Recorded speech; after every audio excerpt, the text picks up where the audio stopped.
আসেন।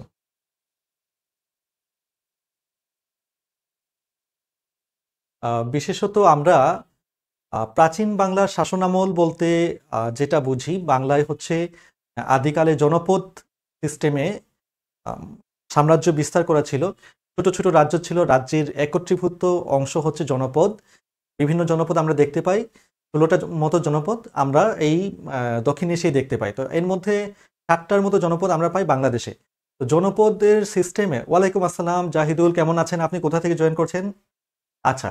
তো এই জনপদ সিস্টেমে সাম্রাজ্যগুলো পরিচালিত হতো। বড় বড় সাম্রাজ্য যেমন হচ্ছে আমরা জানি যে মৌর্য শাসন, হ্যাঁ, গুপ্ত শাসন, পাল শাসন, সেন শাসন ইত্যাদি শাসন আমল আমরা শেষ করে এর পরবর্তীতে সেন শাসন আমলের শেষ দিকে আমরা দেখতে পাই লক্ষণ সেন। লক্ষণ সেন হচ্ছেন ইখতিয়ার উদ্দিন মোহাম্মদ বিন বখতিয়ার খলজির মাধ্যমে পরাজিত হন। পরাজিত হয়ে উনি পালিয়ে যান বিক্রমপুরে। পালিয়ে যাওয়ার পরে বখতিয়ার খলজি হচ্ছেন, ওয়ালাইকুম আসসালাম, কেমন আছেন? বখতিয়ার খলজি উনি হচ্ছেন বাংলা শাসন করা শুরু করেন, মানে বাংলায় আসেন আর কি। তো বখতিয়ার খলজি আসেন কোথা থেকে সেটা আমাদের জানা দরকার। উনি তো আকাশ থেকে নিশ্চয়ই আসেন নাই। তো এই বখতিয়ার খলজি কোথা থেকে আসলেন, সেখান থেকে আমরা যদি আমরা দেখি যে বাংলায় উনি শাসন করে থাকেন বা বাংলা জয় করে থাকেন, তাহলে সমগ্র ভারতবর্ষ বা দিল্লিতে কারা ছিলেন, এইসব বিষয় নিয়ে আমরা আজকে আলোচনা করব। তো আসেন আমরা শুরু করি ক্লাসটা। একটু দেখে নিব আজকে আমরা কারা জয়েন করছি। কোথা থেকে জয়েন করছেন একটু জানাবেন, আমার ক্লাসটাকে শুনতে পাচ্ছেন কিনা সেটা একটু জানাবেন।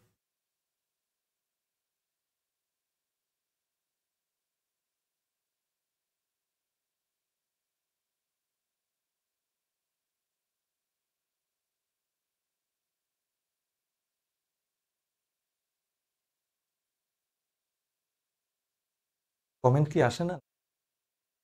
আচ্ছা, প্লিজ একটু কমেন্ট করবেন কোথা থেকে আপনি জয়েন করছেন, একটু জানান।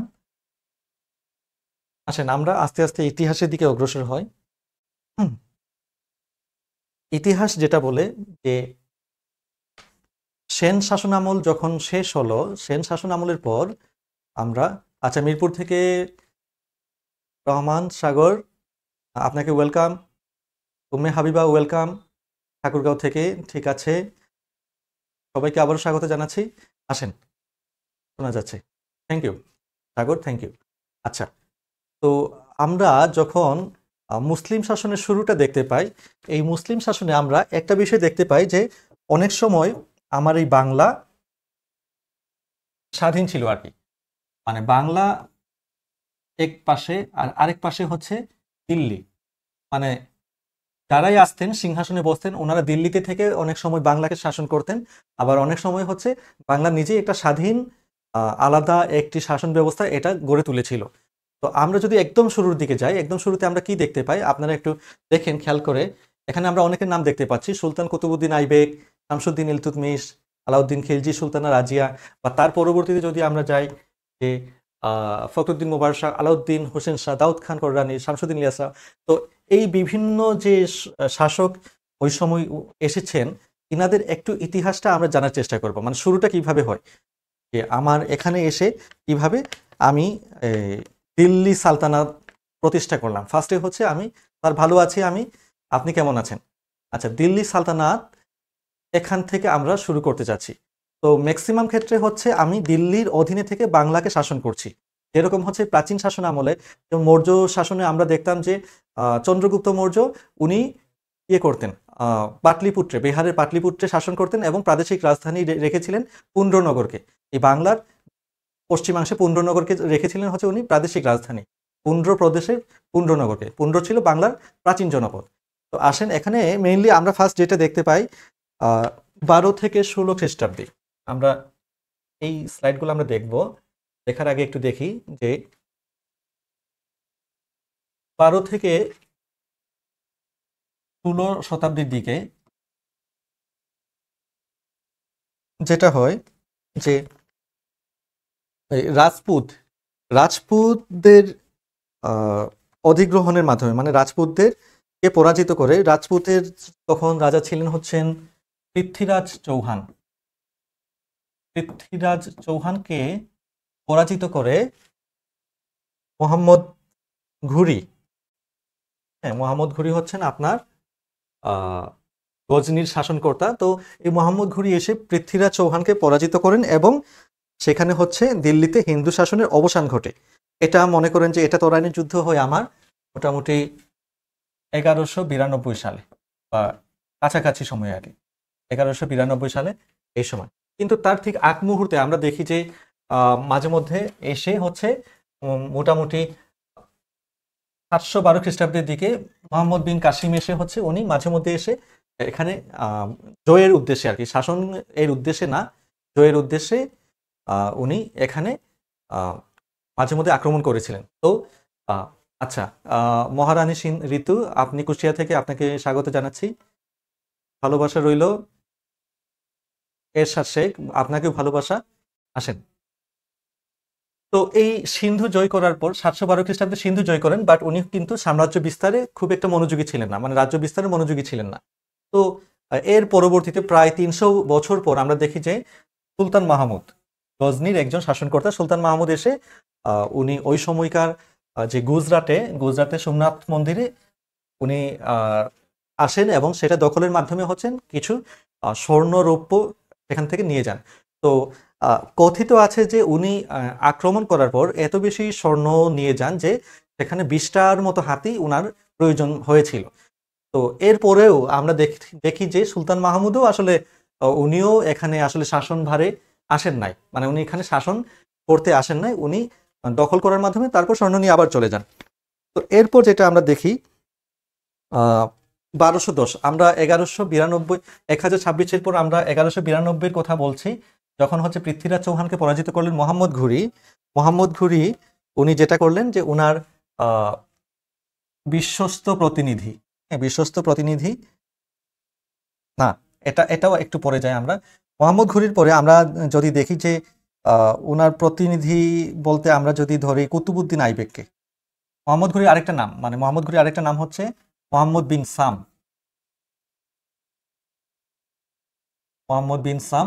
তো মোহাম্মদ বিন সাম বা মোহাম্মদ ঘুরি উনি হচ্ছেন ওনার বিশ্বস্ত প্রতিনিধি কুতুবুদ্দিন আইবেককে 1210 সালে এই সাইডে এসে হচ্ছে উনি শাসনভার দিয়ে যান।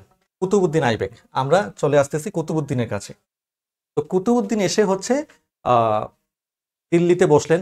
আচ্ছা, ঢাকা থেকে আপনি পাওয়ার বিভাস, ওকে, ওয়েলকাম। আচ্ছা, তো কুতুবুদ্দিন আইবেক যখন হচ্ছে দিল্লিতে বসেন তখন গজনিতে শাসন করতে ছিলেন হচ্ছেন তাজউদ্দিন। তো তাজউদ্দিন এসে না, তাজউদ্দিন আসেন নাই, তাজউদ্দিনের সাথে হচ্ছেন কুতুবুদ্দিন, এই দুজনের হচ্ছে একটা সময় হলো, ক্লেশ লাগলো আর কি। ক্লেশ লাগার পরে কুতুবুদ্দিন পরবর্তীতে হচ্ছেন গজনিতেও বসলেন।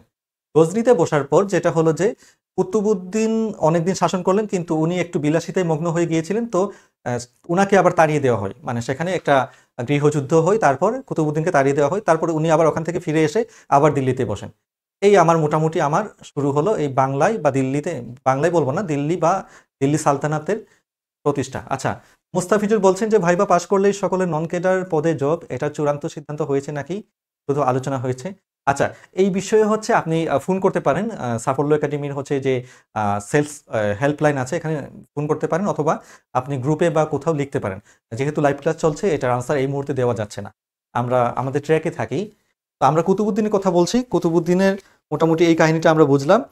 তো ইনি হচ্ছেন রাজধানী স্থাপন করলেন দিল্লির লাজকুটে, দিল্লির লাজকুটে।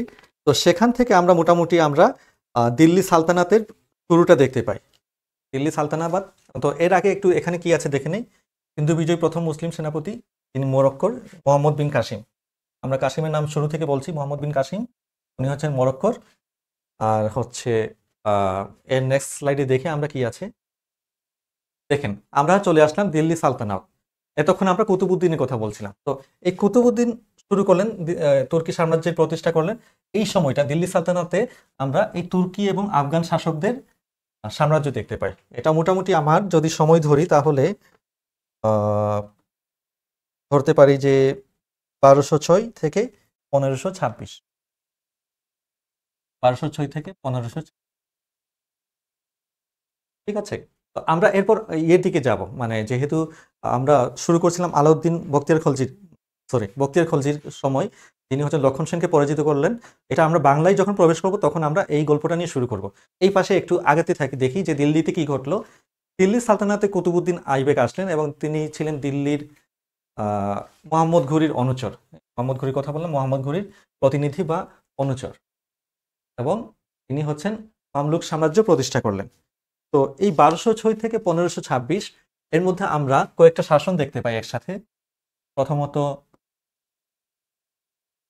মামলুক শাসন, তার পরবর্তীতে খলজি শাসন, খলজি বা খিলজি যাই বলি, খলজি শাসন, তারপরে তুগলক শাসন,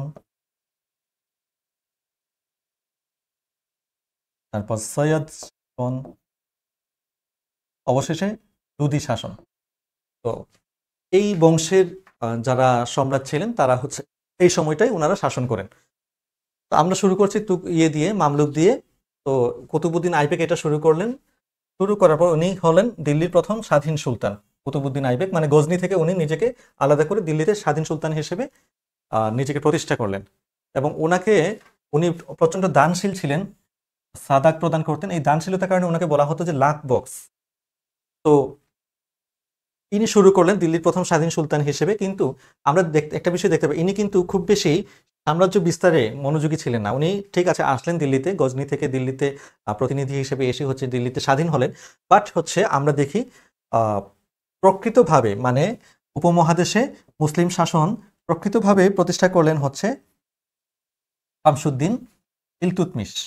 শামসুদ্দিন ইলতুৎমিশ, ওনার জন্ম হচ্ছে 1138 সালে। ইলতুৎমিশ এসে হচ্ছে উনি মোটামুটি এই উপমহাদেশে মুসলিম শাসনকে প্রকৃতভাবে প্রতিষ্ঠা করেন। যদি প্রশ্ন আসে যে উপমহাদেশে মুসলিম শাসনের শুরু করেন কে বা গোড়াপত্তন করেন কে, তাহলে আমার হবে আনসারটা কি কুতুবুদ্দিন আইবেক। আর প্রকৃতভাবে মুসলিম শাসনের প্রতিষ্ঠা কে করেছিলেন যদি আমার প্রশ্ন আসে, তাহলে হচ্ছে ইলতুৎমিশ। আচ্ছা, আমার গ্রামের বাড়ি গজনি। আচ্ছা মুস্তাফিজুর, বাহ, চমৎকার ব্যাপার। ঠিক আছে, গজনি থেকে। আপনি কি গজনি থেকে আসলেন নাকি আপনার গ্রামের বাড়িটাই গজনি হয়ে গেল? আচ্ছা, তো শামসুদ্দিন ইলতুৎমিশ উনি প্রকৃত শাসক হিসেবে আমরা পেলাম। আর ইনি যেটা করলেন, ইনি যেহেতু বিশাল একটা সাম্রাজ্য উনি তৈরি করে ফেললেন, তো ওনার তো হচ্ছে লাগবে, আমার মুদ্রা ব্যবস্থা প্রবর্তন করতে হবে। মানে আমার টাকা পয়সা যদি লেনদেন আমি ঠিক না করি, তাহলে তো আমি আমার শাসন ব্যবস্থাকে পরিচালনা করতে পারবো না। তো উনি যেটা করলেন, উপমহাদেশে মুসলিম শাসকদের মধ্যে প্রথম মুদ্রা ব্যবস্থা চালু করলেন। শামসুদ্দিন ইলতুৎমিশ প্রথম মুদ্রা উনি চালু করলেন। তো এর আগে বিনিময় প্রথা ছিল, তো মুদ্রা ব্যবস্থা চালু করলেন। মুদ্রা ব্যবস্থা চালু করার পর ইলতুৎমিশ অনেকদিন ছিলেন। থাকার পরে যেটা ঘটলো যে উনার কন্যা সুলতানা রাজিয়া কয়েকদিন শাসন ব্যবস্থায় ছিলেন। তো এখানে একটা বিষয় খেয়াল করি যে ওই মুহূর্তেও কিন্তু আমার নারী শাসক যে একটা সাম্রাজ্য বা একটা রাষ্ট্র ব্যবস্থা পরিচালনা করবে, সেটা কিন্তু সবাই ভালো চোখে দেখতো না। তো সে কারণে যেটা হলো যে সুলতানা রাজিয়াকে কিন্তু অনেকে বিতর্কের চোখে দেখছিল যে ইনি কেন সাম্রাজ্য প্রতিষ্ঠা করবেন, তো ইনি কেন সাম্রাজ্য পরিচালনা করবেন। তো ইনাকে বেশি সময় আমরা দেখতে পাই না। সুলতানা রাজিয়ার পর উনার ভাই নাসিরউদ্দিন মাহমুদ শাহ, মানে যারাই ছিলেন, এরপরে হচ্ছে নাসিরউদ্দিন মাহমুদ, তিনি হচ্ছেন পরবর্তীতে শাহ উপাধিও নেন এবং বাংলায় মানে দিল্লিতে বসার পর ইনি কয়েকদিন শাসন করেন, এই দিল্লি শাসন করেন, ভারতবর্ষ শাসন করেন। এবং আমরা একটা বিষয় এতক্ষণ ধরে বলি নাই যে কুতুবুদ্দিন আইবেক বলি অথবা শামসুদ্দিন ইলতুৎমিশ বলি বা সুলতানা রাজিয়াই বলি, এরা কিন্তু বাংলার দিকে তেমন মনোযোগী ছিলেন না। দিল্লি এবং দিল্লির আশেপাশের যে শাসন ব্যবস্থা সেটা নিয়ে ওনারা গুরুত্ব দিয়েছিলেন। তো কিন্তু সুলতানা রাজিয়ার ভাই বা শামসুদ্দিন ইলতুৎমিশের ছেলে নাসিরউদ্দিন মাহমুদ, তিনি কিন্তু বাংলায় এসে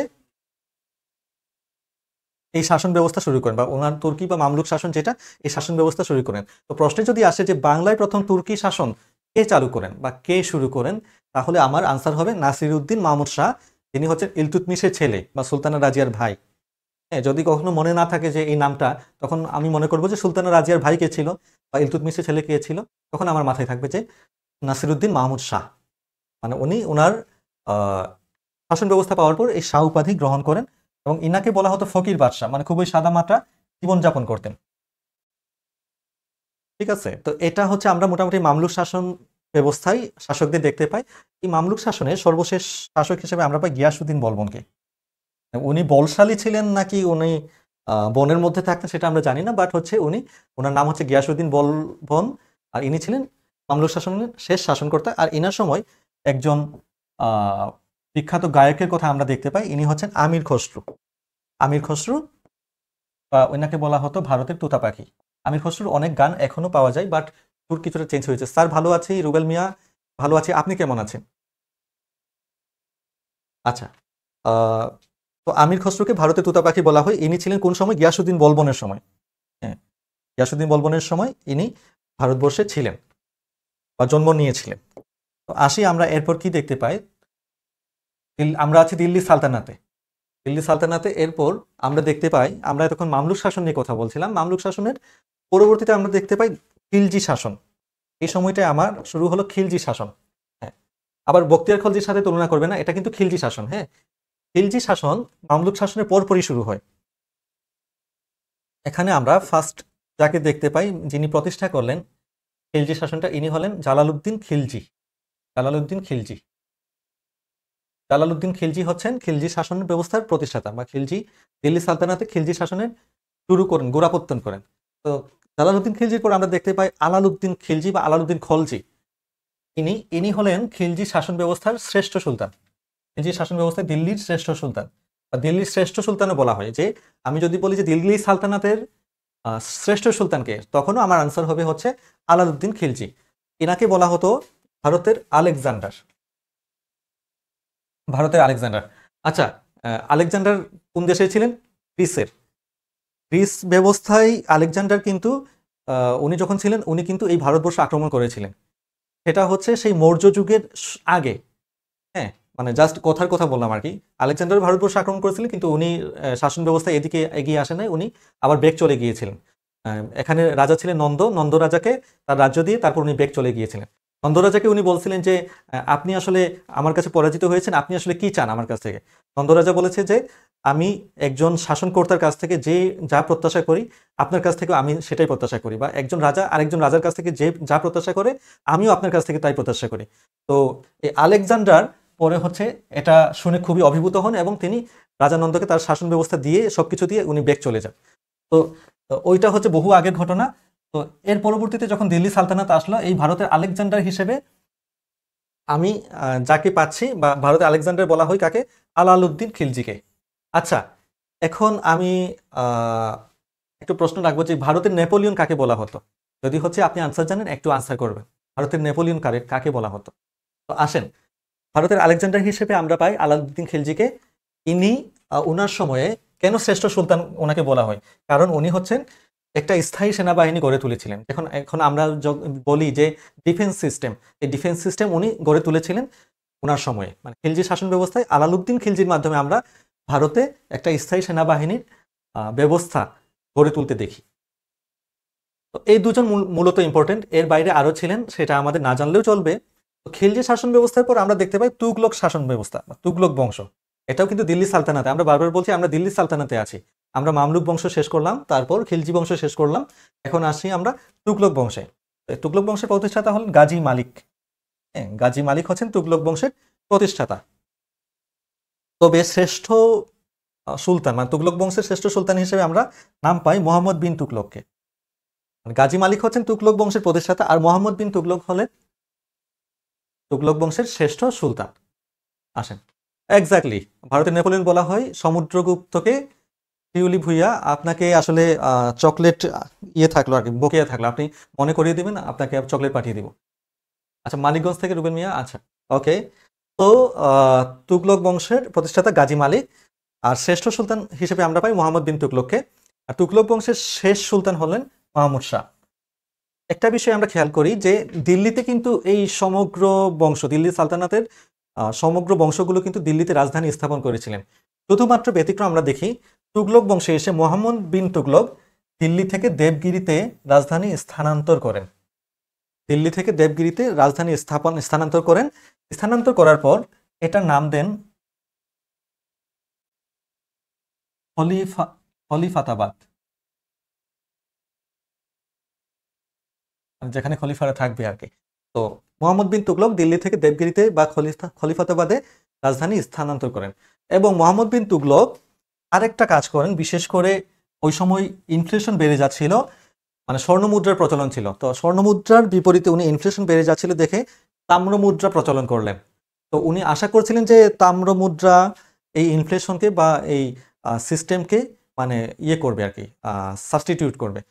কিন্তু সমস্যাটা হলো যে জায়গায় তাম্র মুদ্রা, তামা তো হচ্ছে available, too much available in Indian subcontinent. তো তাম্র মুদ্রা যখন প্রচলন হলো তখন হচ্ছে প্রচুর আমার জাল মুদ্রা বা নকল মুদ্রা আসা শুরু করলো, মানে এগুলা পাবলিশ হওয়া শুরু করলো। মানে তাম্র মুদ্রার আদলে হচ্ছে প্রচুর নকল মুদ্রা শুরু হয়ে গেল, প্রচলন শুরু হয়ে গেল। ফলে আলটিমেটলি যেটা হলো যে মানে যে স্বর্ণ মুদ্রার বদলে তাম্র মুদ্রা প্রচলন করলেন, এটা কিন্তু পরে আর কাজে লাগলো না। মানে এখানে একটা আমরা ফ্রেজ জানি যে তুগলকি কাণ্ড বলা হয়, তুগলকি কারবার বা তুগলকি কাণ্ড বলা হয়। এটা হচ্ছে এই ঘটনাটা আর কি, স্বর্ণ মুদ্রার বদলে উনি তাম্র মুদ্রা প্রচলন করেছিলেন। ফলে একটা মানে বিশৃঙ্খল অবস্থা শুরু হয়েছিল। এটাকে আমরা বলি হচ্ছে তুগলকি কারবার বা তুগলকি কাণ্ড। আসেন এরপরে আমরা এই ঘটনাটার পরে আমরা দেখতে পাই তুগলক বংশের পরে এটা হচ্ছে লুদি বংশ। তো লুদি বংশটা আমি ইচ্ছা করি এটা আলাদা করে লিখি নাই। দেখেন যে লুদি বংশ, লুদি বংশের সর্বশেষ যিনি শাসক ছিলেন ইনি ইম্পর্টেন্ট, ইনার নামটা আমাদের জন্য ইম্পর্টেন্ট, সেটা হচ্ছে ইব্রাহিম লোদি। ইব্রাহিম লোদি, হ্যাঁ, এই ইব্রাহিম লোদির সময় আমার মুঘল সম্রাট বাবর হচ্ছেন ভারতবর্ষ আক্রমণ করলেন। ভারতবর্ষ আক্রমণ করলেন বাবর, ইব্রাহিম লোদিকে পরাজিত করলেন, লোদি বংশের পতন হলো এবং একই সাথে দিল্লি সালতানাতের পতন হলো।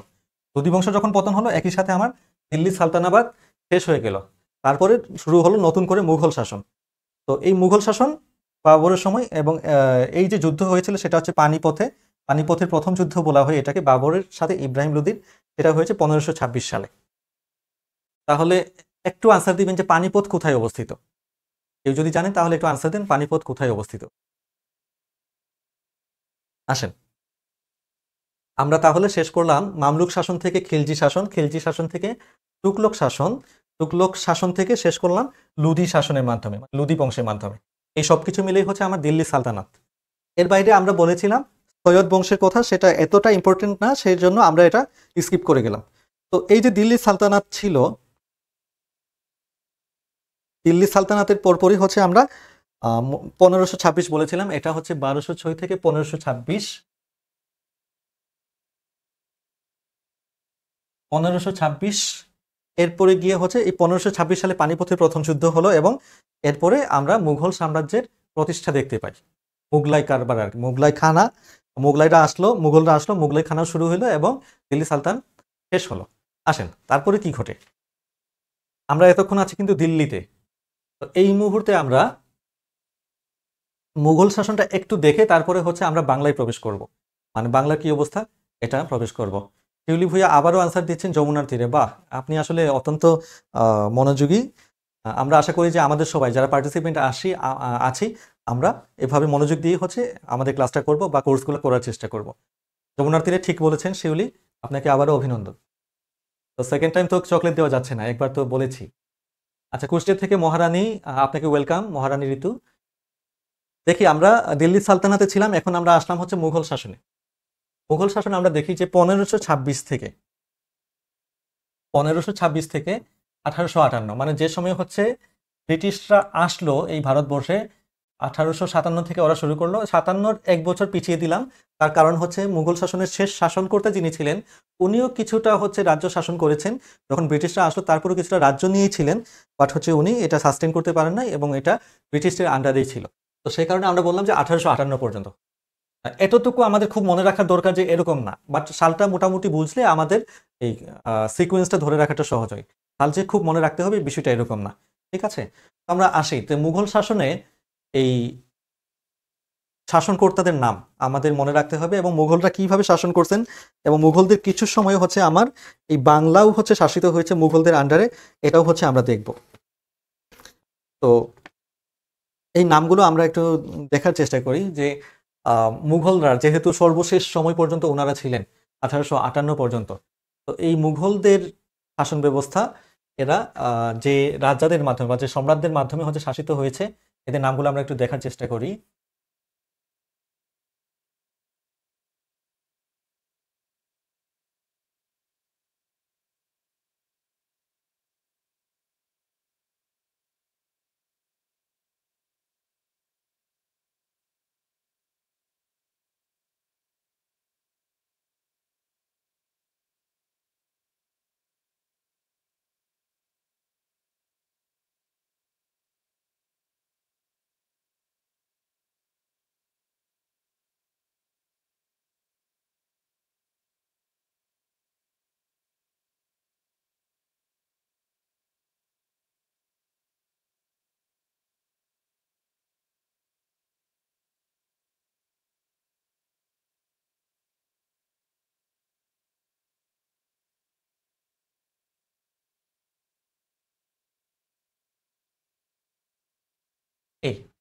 আমরা দেখি এখানে মুঘল শাসকদের নাম যদি আমরা সিকোয়েন্সলি বলি তাহলে হচ্ছে বাবর, তারপরে হচ্ছে আমার হুমায়ুন, আকবর, জাহাঙ্গীর, শাহজাহান, আওরঙ্গজেব প্রমুখ, এবং সর্বশেষ যিনি ছিলেন তিনি হচ্ছেন তৃতীয় বাহাদুর শাহ। তৃতীয় বাহাদুর শাহ, তো ওনার নামটা আমরা লিখলাম না, দরকারও নাই, তাই না, আমাদের মনে থাকবে। তো এটার সহজে মনে রাখার উপায় হচ্ছে বাবার হইল একবার জোর সারিল ওষুধে। এই সিকোয়েন্সে হচ্ছে আমরা মনে রাখবো বাবর, হুমায়ুন, আকবর, জাহাঙ্গীর, শাহজাহান, আওরঙ্গজেব। তো ইনাদের সময়কালটা হচ্ছে 1526 থেকে 1858। এখন এই হুমায়ুন, আকবর বা যাদের কথা বলছি, বাবর হচ্ছেন ফার্স্টে হচ্ছে আপনার মুঘল সাম্রাজ্য শুরু করলেন, মুঘল সাম্রাজ্য ব্যবস্থা উনি শুরু করে দিলেন। এক্স্যাক্টলি জাকির, অত্যন্ত ধন্যবাদ, অনেক ধন্যবাদ। সম্পূর্ণটা দেখা যাচ্ছে না, ওই স্ক্রিন মোড আছে তো আমি দেখতে পাচ্ছি না, যাই হোক। আচ্ছা, বাবর, হুমায়ুন, আকবর, জাহাঙ্গীর, শাহজাহান, আওরঙ্গজেব। তো বাবর হচ্ছে শুরু করে দিলেন। তো বাবর পুত্র আকবর, আকবর হচ্ছেন, ইনাদের কিছু কন্ট্রিবিউশন আছে, এটা দেখেই হচ্ছে আমরা বাংলায় প্রবেশ করব। তো আসেন খুব সংক্ষেপে আমরা দেখি। আকবর হচ্ছেন জিজিয়া কর রোহিত করলেন, জিজিয়া কর রোহিত করলেন। জিজিয়া কর বলতে আমরা যেটা বুঝি সেটা হচ্ছে তৎকালীন যে হিন্দুরা ছিল বা সনাতন ধর্মাবলম্বী ছিল, হিন্দু শব্দটা ওই সময় থেকে আসলো যখন হচ্ছে আমার শাসন ব্যবস্থা চালু হলো। তো সিন্ধুর তীরে যারা বাস করতো ওদেরকে আমরা হিন্দু বলতাম। তো এদের জন্য জিজিয়া কর ছিল, চালু ছিল, যেটা হচ্ছে আকবর এসে হচ্ছে সেটা রহিত করে দিলেন, মানে বাদ দিয়ে দিলেন, মানে হিন্দুদের সেফটির কারণে আর কি। মানে এটা হচ্ছে হিন্দু ভার্সেস মুসলিম যে প্রবলেমটা ছিল, সেটার সেফটির কারণে বা হিন্দুরা যাতে ওদের সম্পদ যাতে কুক্ষিগত করতে না পারে সেই জন্য হচ্ছে আমরা জিজিয়া করটা চালু করলাম। তো এটা রহিত করে দিলেন হচ্ছেন সম্রাট আকবর। তো আকবর এটা রহিত করার কারণে ওনার একটা বিশাল রেপুটেশন বিল্ড আপ হয়, এবং উনি আসলেই একজন বিশাল মনে অধিকারী ছিলেন। তো এই জন্য হচ্ছে ওনাকে অন্যতম শ্রেষ্ঠ সম্রাট হিসেবে ওনাকে আমরা চিনি। তো ইনার সময় আমরা দেখি যে বীরবল ছিলেন, মানে প্রমথ চৌধুরী যিনি, ইনি ছিলেন। তানসেন ছিলেন, তানসেন বিখ্যাত গায়ক বা বিখ্যাত সঙ্গীতজ্ঞ, ইনারা ছিলেন ওনার রাজদরবারে, এবং ইনি হচ্ছেন অমৃতসর স্বর্ণ মন্দির নির্মাণ করেন। এছাড়া আমরা কি জানি, উনি একটি ধর্ম ব্যবস্থা প্রবর্তন করেন, সেটা হচ্ছে দিন ই ইলাহি। এর কারণ হচ্ছে উনি যখন ভারতবর্ষে ছিলেন তখন আমরা দেখি যে বৌদ্ধরা নিপীড়িত ছিল, হিন্দুদের আক্রমণে বৌদ্ধরা নিপীড়িত ছিল। তো বৌদ্ধরা কিন্তু পালিয়ে পালিয়ে বেরাতো, পালিয়ে পালিয়ে ওরা পালাতে পালাতে যেটা হয় যে হিমালয়ের তীর ঘেঁষে, মানে হিমালয়ের কাছ ঘেঁষে ওরা পূর্ব দিকে পালাতে থাকে। পূর্ব দিকে যেতে যেতে আমরা দেখি যে বর্তমান যে ইন্দো চীন এরিয়া, কম্বোডিয়া, লাওস, ভিয়েতনাম, তারও পূর্ব দিকে আমরা দেখি যে কোরিয়া, জাপান ইত্যাদি অঞ্চলে কিন্তু এখান থেকে কিন্তু বৌদ্ধরা ওই পাশে বিতাড়িত হয়ে গিয়েছে। তো এই সময়টায় আকবর ছিলেন শাসন ব্যবস্থায়। তো উনি যেটা ভাবলেন যে এতই যখন সমস্যা, বৌদ্ধ আবার হিন্দুদের মধ্যে কৌলিন্য প্রথা ছিল, যেটা হচ্ছে সেন আমল শুরু করে দিয়েছিল, সেন বংশ। তো আচ্ছা, সেন বংশ, সরি, মানে প্রমোদ চৌধুরী নাম, মানে ওনার নামের মতো আর কি, বীরবল বলা হতো ওনাকে। তো এই মানে যে ইয়েগুলা ছিল আপনার, যে ধর্মগুলোর যে সমস্যাটা ছিল, এই ধর্মগুলোর সমস্যাগুলো হচ্ছে উনি একত্রিত করার চেষ্টা করেন। একত্রিত করে হচ্ছে উনি তিনি ইলাহি নামে একটা ধর্ম ব্যবস্থা চালু করেন। এই ধর্ম ব্যবস্থা হচ্ছে উনি কারোর উপর চাপিয়ে দেন নাই, চাপিয়ে না দিয়ে উনি নিজের মতো করে এটা ধর্ম ব্যবস্থা চালু করেন, এবং এখানে উনি সকল ফিলোসফিকে একত্রিত করার চেষ্টা করেন।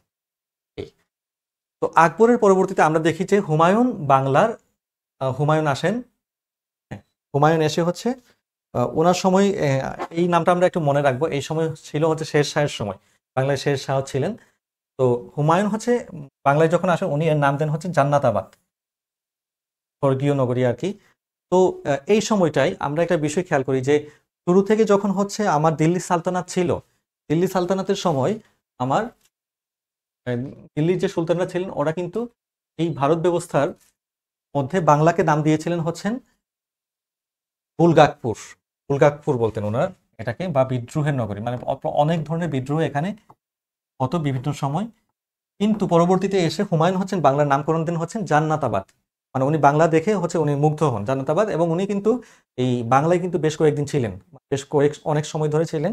এবং উনি যখন মানে জান্নাতাবাদ থেকে সরে যান, মানে উনি আবার দিল্লিতে বেক করেন, তখনই হচ্ছে শেরশাহ ওনাকে আক্রমণ করেন। যাক, ওই ঘটনায় আমরা পরে যাব আর কি। তো হুমায়ুন বাংলার নামকরণ করেন হচ্ছেন জান্নাতাবাদ, আর এর পরবর্তীতে আমরা সংক্ষিপ্তভাবে যাই, হ্যাঁ, আকবর, হুমায়ুন, তারপরে হচ্ছে আমরা দেখি হুমায়ুন, হুমায়ুন হচ্ছেন বাবর, বাবরের পরে হচ্ছেন হুমায়ুন, হুমায়ুনের পরে হচ্ছেন আকবর। তো আকবরের পরে আমরা দেখি যে জাহাঙ্গীর, সম্রাট জাহাঙ্গীর। জাহাঙ্গীর বাংলার নাম দেন, মানে ঢাকা শহরের নাম দেন হচ্ছে জাহাঙ্গীরনগর। এবং এই সময়টাই হচ্ছে আমাদের ইংরেজরা ভারতবর্ষে আগমন করা শুরু করে, আর সম্রাট জাহাঙ্গীরের সময় ভারতবর্ষে আসা শুরু করে। জাহাঙ্গীরের পর আমরা যার নাম বলছিলাম হচ্ছে সম্রাট শাহজাহান। আচ্ছা, শাহজাহানের সময়টা বিশেষ করে ইম্পর্টেন্ট কেন? উনি হচ্ছেন ময়ূর সিংহাসন নির্মাণ করেন, ময়ূর সিংহাসন নির্মাণ করেন। এবং আমরা একটা ঘটনা জানি যে ময়ূর সিংহাসন কিন্তু পরবর্তীতে আবার নিয়ে যাওয়ার চেষ্টা করা হয়, মানে এই ভারতবর্ষ থেকে নিয়ে যাওয়ার চেষ্টা করা হয়। কে নেওয়ার চেষ্টা করেছেন সেটা একটু জানাবেন। ভারতবর্ষ থেকে ময়ূর সিংহাসন লুট করার চেষ্টা করা হয়, আমরা সেই ঘটনায় যাব। তো শাহজাহান ময়ূর সিংহাসন নির্মাণ করেন এবং ওনার আরেকটা ইম্পর্টেন্ট ফ্যাক্ট হচ্ছে উনি লাল কেল্লা নির্মাণ করেন, লাল কেল্লা। হুম, লাল কেল্লা নির্মাণ করেন এবং এনাকে বলা হয় হচ্ছে প্রিন্স অফ বিল্ডার্স, সম্রাট শাহজাহান, প্রিন্স অফ বিল্ডার্স।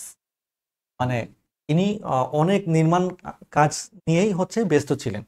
তো ইনার সময় আমরা জানি যে মমতাজের মৃত্যুতে, তার স্ত্রী, প্রাণপ্রিয় স্ত্রী মমতাজের মৃত্যুতে উনি তাজমহল নির্মাণ করেন এবং নির্মাণের প্রধান আর্কিটেক্ট ছিলেন বা প্রধান স্থপতি ছিলেন ঈশা খাঁ, ঈশা খাঁ। এছাড়া আমরা দেখি যে ইনি খাসমহল নির্মাণ করেছিলেন, শীষমহলও নির্মাণ করেছিলেন সম্রাট শাহজাহান।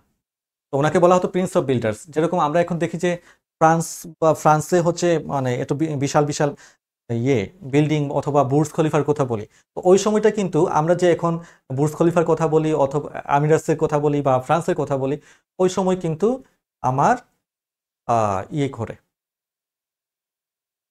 মানে সারা পৃথিবী এই ভারতবর্ষের কথা বলতো, বা মুঘল শাসকদের কথা, মুঘল না, মানে এই, হ্যাঁ, মুঘলদের কথা বলতো আর কি, যে এরা কি করতেছে এটা আমরা একটু দেখি বা এটা আমরা একটু জানার চেষ্টা করি। তো সম্রাট শাহজাহান হচ্ছেন এই জন্য প্রিন্স অফ বিল্ডার্স। আচ্ছা, এরপরে সম্রাট শাহজাহানের পরে আমরা মোটামুটি আওরঙ্গজেবের কথা বলতে পারি। আওরঙ্গজেব শেষের দিকে ছিলেন মুঘল শাসন আমলে। আওরঙ্গজেবের পরে এই নামগুলা ইম্পর্টেন্ট, আওরঙ্গজেব, শাহজাহান, কারণ এই সময় ছিল হচ্ছে বাংলায় বিশেষ ধরনের সুবেদারি শাসন।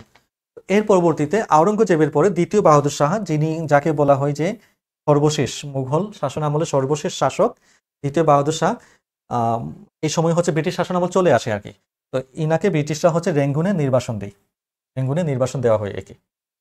তো মুঘল শাসন থেকে আমরা এতটুকু আমাদের জানলেই চলবে, এই সময়টা এতটুকু জানলেই চলবে, এর বেশি তেমন কিছু জানার নাই। তো আমরা হচ্ছে এখন একটু প্রবেশ করব, যদি প্রয়োজন পড়ে আমরা মুঘল শাসনে আবার আসবো। আমরা বাংলায় চলে আসতেছি।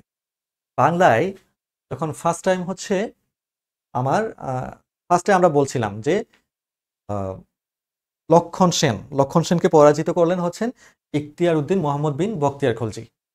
লক্ষণ সেন আসলেন আমার 1204-এ এসে হচ্ছে বখতিয়ার খলজি আসলেন 1204-এ।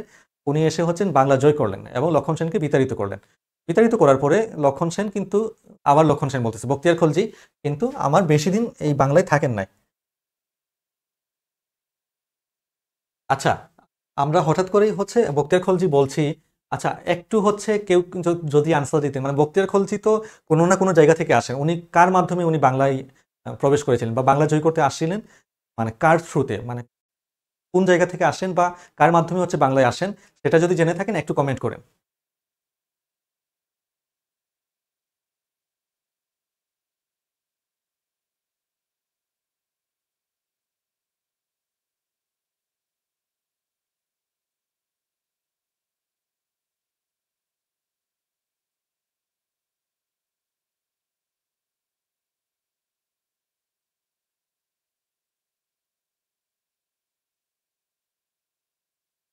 আচ্ছা, আমরা আছি হচ্ছে তুর্কি শাসন ব্যবস্থায়।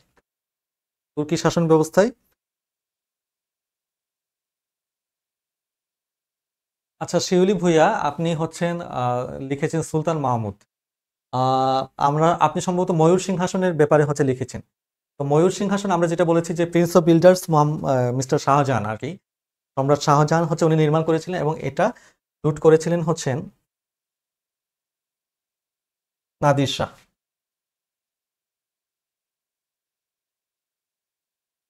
নাদির শাহ নাদির শাহ লুট করেছিলেন, এবং নাদির শাহ লুট করার পরে এটা বিভিন্ন জনের হস্তান্তরিত হয়ে, মানে যিনি নাদির শাহ পারস্যে ছিলেন উনার লুটের পরে হস্তান্তরিত হয়ে এটা বর্তমানে আছে হচ্ছে ইউকেতে। ইউকেতে ময়ূর সিংহাসনটা আছে। তো বুঝতেই পারছেন কোন সিকোয়েন্সে হচ্ছে বর্তমানে এটা ইউকেতে আছে।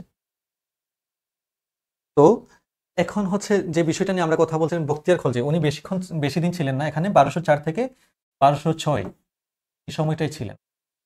এবং ওনার সময় আমরা ওনার পরবর্তীতে আমরা বখতিয়ার খলজির পর আমরা তার নামটা পাই, উনি হচ্ছেন ইউস খলজি।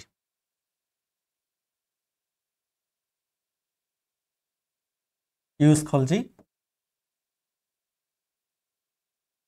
আচ্ছা, ইউস খলজি। তো ইউস খলজি এই সময় মানে দেখেন যে বখতিয়ার খলজি কিন্তু পথে আসেন, মানে ঘোড়ার মাধ্যমে এসে হচ্ছে উনি বাংলা জয় করেছিলেন। বাংলা জয় করার পরে উনি 3 বছরের মতো মোটামুটি ছিলেন বাংলায়, হয়তো খাওয়া দাওয়া বেশি করছিলেন বা অসুস্থ হয়ে যান বিভিন্ন কারণে, উনি পরবর্তীতে ইউস খলজিকে হচ্ছে শাসন ব্যবস্থা দিয়ে যান।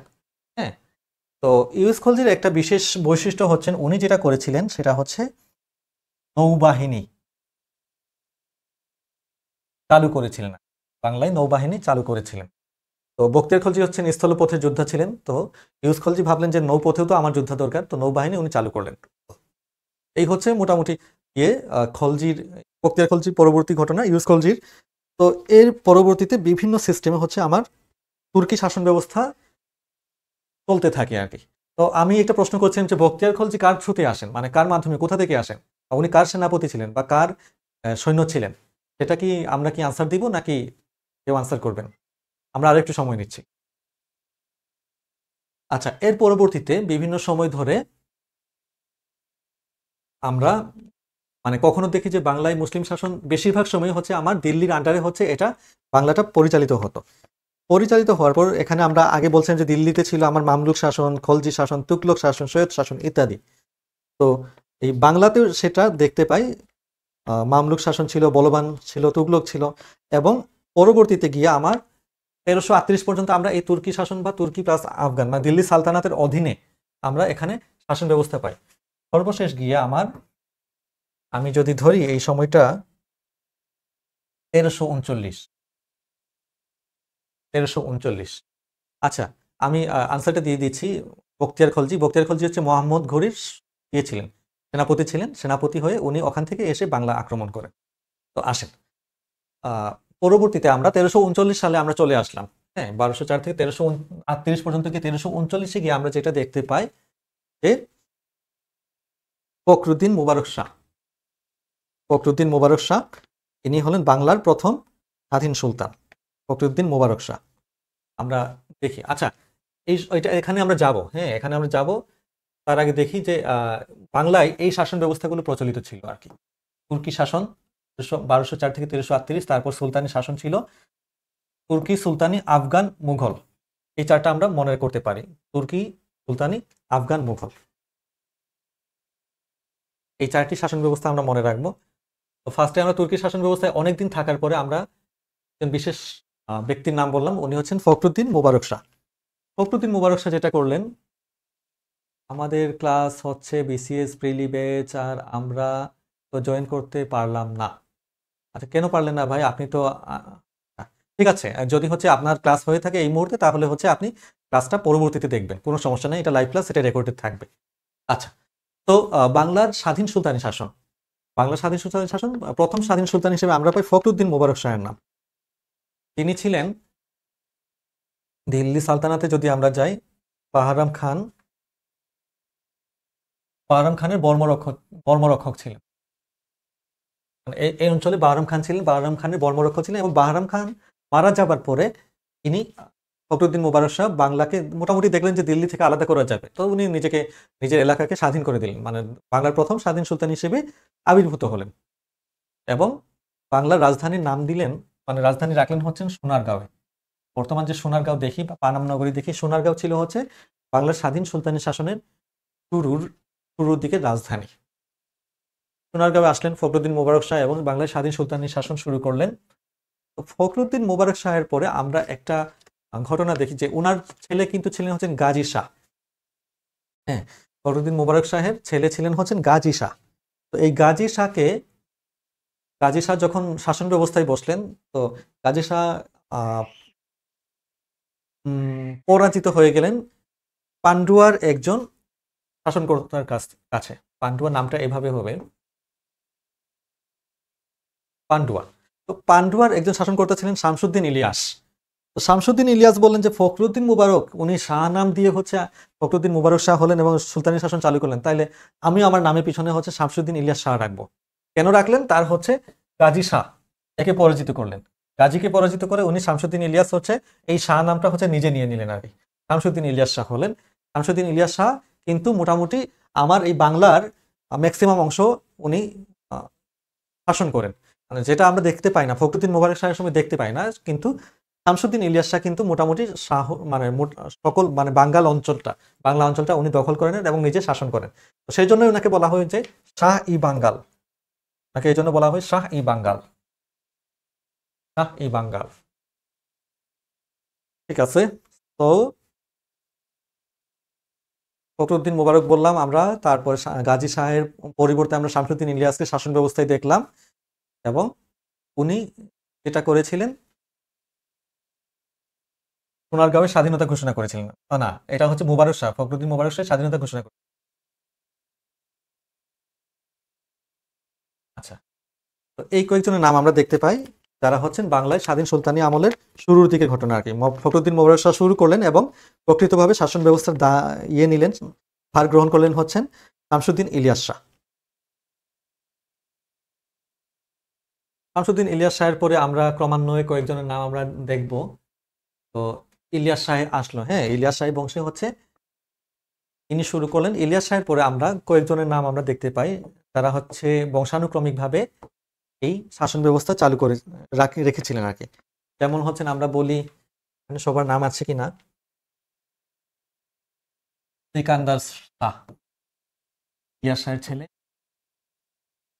সিকান্দার শাহ, তারপরে হচ্ছে গিয়াসউদ্দিন আজম শাহ,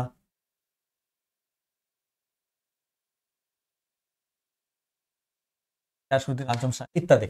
তো সিকান্দার শাহ, গিয়াসউদ্দিন আজম শাহ, সাইফুদ্দিন হামজা শাহ, শাহাবুদ্দিন বাইজি শাহ ইত্যাদি। তো প্রথম কয়েকজনের নাম মনে রাখলেই চলবে। এদের মধ্যে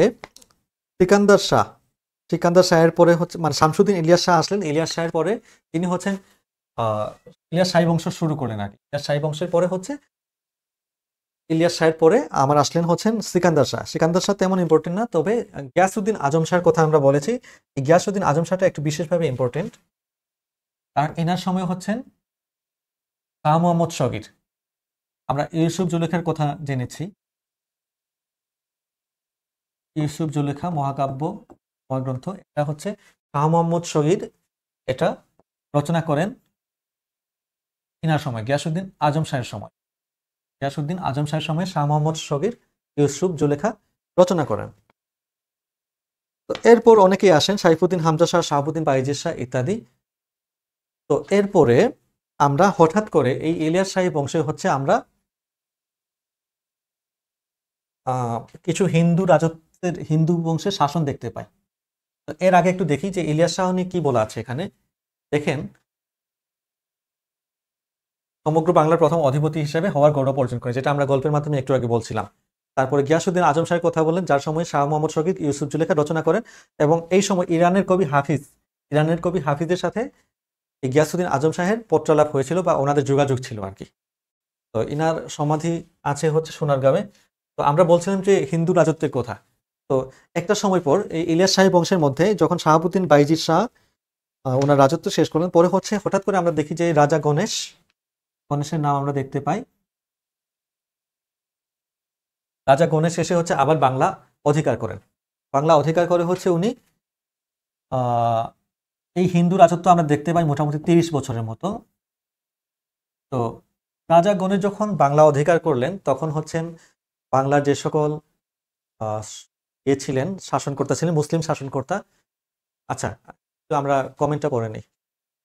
কাজ জব্বর। হিলটন দাদা এগিয়ে চলেন, আমরা আছি আপনার সাথে। হিলটন দাদাকে তো চিনলাম না। ঠিক আছে, আসেন। ওকে, তো রাজা গণেশের পরে পরবর্তী হচ্ছে ওনার বংশধর যারা ছিলেন, ওনারা হচ্ছেন মোটামুটি 23 বছরের মতো শাসন করেন। তো এই সময় আমরা যারা মুসলিম শাসন করতে ছিল এদেরকে দেখি যে হঠাৎ মানে যেহেতু শাসন ব্যবস্থা চলে গেল, চলে যাওয়ার পরে আমরা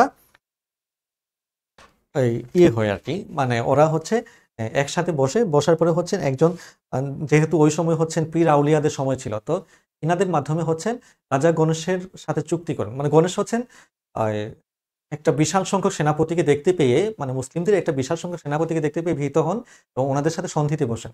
সন্ধি হচ্ছে কি, রাজা গণেশের প্রথম পুত্র যদুকে হচ্ছে ইসলাম ধর্মে রূপান্তরিত করতে হবে এবং রাজ্য দিয়ে দিতে হবে। তো গণেশ দেখলেন যে ওনার রাজ্য ব্যবস্থা, মানে ওনাকে তার নিজেকে টিকে থাকতে হলে হচ্ছে যদুকে করতে হবে, ইসলামে রূপান্তরিত করতে হবে। ইসলামে ধর্মান্তরিত করার পর যদুকে হচ্ছে শাসন ব্যবস্থা দিয়ে দিলেন। ওকে, তারপর হচ্ছে যদুর নাম কি হলো? জালালউদ্দিন। এখানে আছে কিনা নামটা দেখি।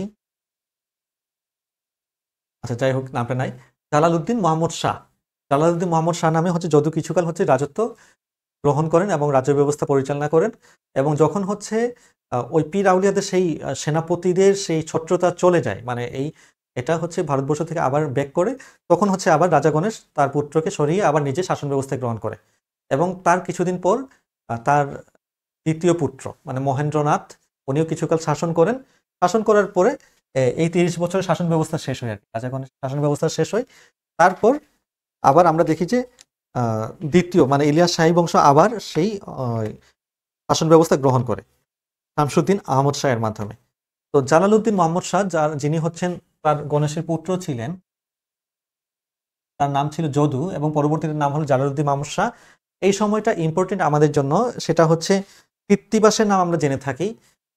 বাংলায় যিনি হচ্ছেন প্রথম রামায়ণ রচনা করেন, কৃত্তিবাস হচ্ছেন উনি রামায়ণ অনুবাদ করেন বা রামায়ণ রচনা করেন আর কি। কৃত্তিবাসীর রামায়ণ আর এই আদি বাল্মীকির রামায়ণ, এই দুটোর মধ্যে কিন্তু একটু পার্থক্য আছে। আমরা কৃত্তিবাসের রামায়ণে দেখি যে মানে বাংলার মানুষ যেভাবে চিন্তা করে, যে শাসন সমাজ ব্যবস্থা চিন্তা করে, সেই সমাজ ব্যবস্থার আদলে হচ্ছে কৃত্তিবাসী রামায়ণটা রচিত, যেটা বাল্মীকির রামায়ণের চাইতে একটু আলাদা। তো এটা আমার এই কৃত্তিবাসী রামায়ণ তৈরি হয় জালালউদ্দিন মাহমুদ শাহের সময়, যিনি হচ্ছেন গণেশপুত্র যদুর অপর নাম। তো এর পরবর্তীতে আমরা দেখতে পাই দ্বিতীয় ইলিয়াস শাহী বংশ শুরু হলো এবং শামসুদ্দিন আহমদ শাহ, পরবর্তীতে নাসিরউদ্দিন মাহমুদ শাহ, রুকনউদ্দিন বারবাক শাহ, শামসুদ্দিন ইউসুফ শাহ, জালালউদ্দিন ফাতেহ শাহ ইত্যাদি নামকরণের মাধ্যমে হচ্ছে আমার ইলিয়াস শাহী বংশ কত বছর শাসন করে? মোটামুটি আমার এটা 1414 বা 1412 খ্রিস্টাব্দ পর্যন্ত এরা শাসন ব্যবস্থা থাকে। 1342 থেকে 1412, মতান্তরে হচ্ছে 1414। ঠিক আছে, আমরা ইলিয়াস শাহী বংশ শেষ করলাম। এর পরবর্তীতে আমার ইলিয়াস শাহী বংশের পরবর্তীতে ইলিয়াস শাহী বংশ কিভাবে শেষ হয়? এটা হচ্ছে হাবশিদের মাধ্যমে। আরব থেকে, আরব এবং আফ্রিকা দুটোই বলা হয় যে এই একটা জনগোষ্ঠী আসে হাবশিরা এসে হচ্ছে এই ভারতবর্ষে মানে বাংলা, বিশেষ করে বাংলা অধিকার করে। আমরা বাংলায় আছি এখন, তো এই বাংলায় অধিকার করে এরা হাবশি শাসন ব্যবস্থা, মানে এর মধ্যে কিন্তু এদের যে নিয়মটা ছিল, এরা হচ্ছে প্রচুর দমন পীড়নের মধ্য দিয়ে হচ্ছে এরা শাসন ব্যবস্থা পরিচালনা করতো এবং কোনো নির্দিষ্ট নিয়ন্ত্রিত কোনো শাসন ব্যবস্থা ছিল না। তো এই হাবশিদের মাধ্যমে হচ্ছে আমার মোটামুটি 6 থেকে 7 বছর, দেখেন 1487 থেকে 1494, 6 থেকে 7 বছর বা মতান্তরে 8 বছর আগে, 6 থেকে 8 বছর এরা হচ্ছে শাসন ব্যবস্থায় ছিল। হাবশি শাসনের খুব ইম্পর্টেন্ট কিছু আমরা দেখতে পাই না, যেহেতু এই সময় অনেক ধরনের কোনো সেন্ট্রালাইজড সিস্টেম ছিল না, কোনো রাষ্ট্র ব্যবস্থার কোনো সেন্ট্রালাইজ সিস্টেম ছিল না এবং দমন পীড়ন ছিল অনেক। তো হাবশি শাসনটাকে পরবর্তীতে আমরা দেখতে পাই এটার শেষ করে, মানে হাবশি শাসনের অবসান ঘটায় হচ্ছেন তারা। আবার দেখেন সময়টা কিন্তু মোটামুটি আমার হাবশি শাসনের পরে আমরা 1400 কিসে ছিলাম, 1487 থেকে 1494 বা 1493 মতান্তরে মধ্যে আলাউদ্দিন হোসেন শাহী বংশ এসে হচ্ছে হাবশি শাসন অবসান করে।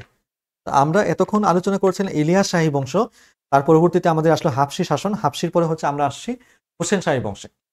তো হোসেন শাহী বংশের মধ্যে আমরা দেখি যে এসব তথ্য গুরুত্বপূর্ণ, যেমন দেখেন যে বাংলার স্বাধীন সুলতান বাংলার স্বাধীন সুলতান, বাংলার স্বাধীন সুলতানের মধ্যে সর্বশ্রেষ্ঠ ছিলেন হচ্ছেন আলাউদ্দিন হোসেন। আমরা এর আগে কি বলেছি, দিল্লির শ্রেষ্ঠ সুলতানের কথা বলেছিলাম। বাংলার শ্রেষ্ঠ সুলতান হলেন বা সর্বশ্রেষ্ঠ শাসক হলেন মানে সুলতানদের মধ্যে আলাউদ্দিন হোসেন শাহ। তো তার সময় বাংলার রাজধানী ছিল হচ্ছে গৌড়। এই গৌড়, গৌড়। তো আমরা যখন প্রাচীন বাংলার কথা পড়ছিলাম, যে জনপদের কথা পড়ছিলাম, তখন দেখবেন যে একটা সময় বাংলা দুইটা অংশে বিভক্ত ছিল, গৌড় এবং বঙ্গ। তো এখানে হচ্ছে একইভাবে আমরা গৌড়ের নামটা দেখতে পাই হোসেন শাহের সময়। এর সময় বাংলার রাজধানী ছিল হচ্ছে গৌড়ে আর কি, গৌড়ে। এবং হোসেন শাহ হচ্ছেন ছোট সোনা মসজিদ নির্মাণ করেন। আলাউদ্দিন হোসেন শাহ ছোট সোনা মসজিদ নির্মাণ করেন। এখন ছোট সোনা মসজিদ যদি থাকে তাহলে তো অবশ্যই হচ্ছে আমার বড় সোনা মসজিদও থাকবে।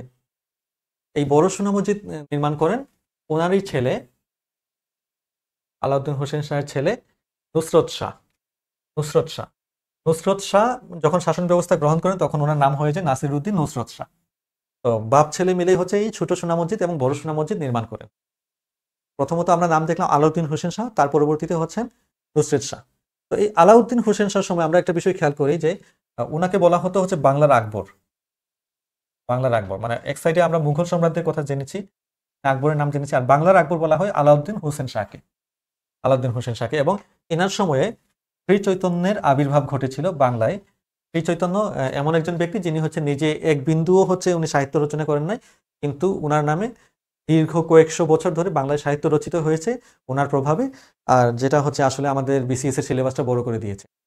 যাই হোক, এটা কি করার, কিছু তো করার নাই। তো আলাউদ্দিন হোসেন শাহর সময় এই শ্রী চৈতন্যের আবির্ভাব ঘটেছিল।